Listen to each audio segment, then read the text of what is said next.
শেখ হাসিনা এবং আওয়ামী লীগের নেতাকর্মীরা এখনও ভারতে অবস্থান করছে।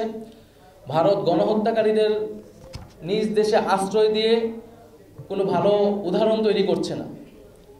বাংলাদেশে বিচার কার্যক্রম আগাচ্ছে এবং বিচার কার্যক্রম আগালে কূটনৈতিকভাবে যারা দোষী, যারা অপরাধী, মামলার আসামি যারা রয়েছে তাদেরকে ফেরত চাওয়া, শেখ হাসিনা সহ তাদেরকে ফেরত চাওয়া হলে ভারত সরকার সেখানে কোঅপারেট করবে, এটা আমাদের প্রত্যাশা থাকবে এবং এর মাধ্যমে বোঝা যাবে ভারত বাংলাদেশের প্রতি কতটা বন্ধুত্বপূর্ণ সম্পর্ক রাখতে আগ্রহী।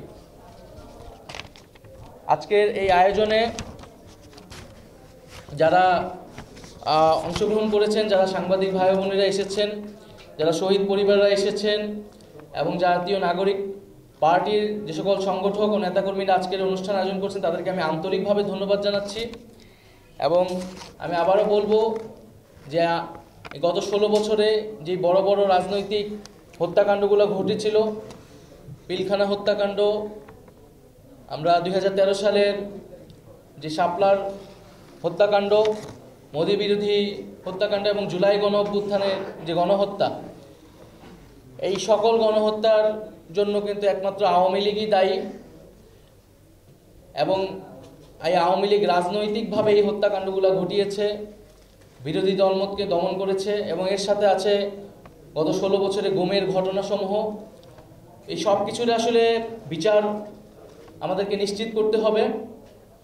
আমরা সেই বিচারের জন্য সরকারের কাছে আহ্বান জানাচ্ছি বারবার, কারণ আমরা যদি বিচার ছাড়াই সামনের দিকে অগ্রসর হই তাহলে এই বিচারগুলো আর কখনো বাংলাদেশে হবে কিনা আমরা জানি না।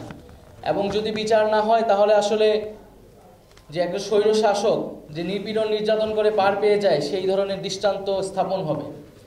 আমরা মনে করি যে সেই ধরনের দৃষ্টান্ত স্থাপন করা সেই ধরনের দৃষ্টান্ত যাতে স্থাপন না হয়, বরং স্বৈর শাসকেরা নির্যাতন নিপীড়ন করলে একসময় না একসময় তাদেরকে বিচারের মুখোমুখি হতে হয়, এটাই আমাদের, এই দৃষ্টান্তই আমাদের স্থাপন করা উচিত। সেই জায়গা থেকে আমরা জুলাই হত্যাকাণ্ডের বিচার, যেহেতু সাম্প্রতিক সময়ে যে জুলাই হত্যাকাণ্ডের বিচারের প্রেক্ষিতে গণঅভ্যুত্থান হয়েছে, সেই বিচারটা যাতে দ্রুত সময়ের মধ্যেই নিশ্চিত করা হয়।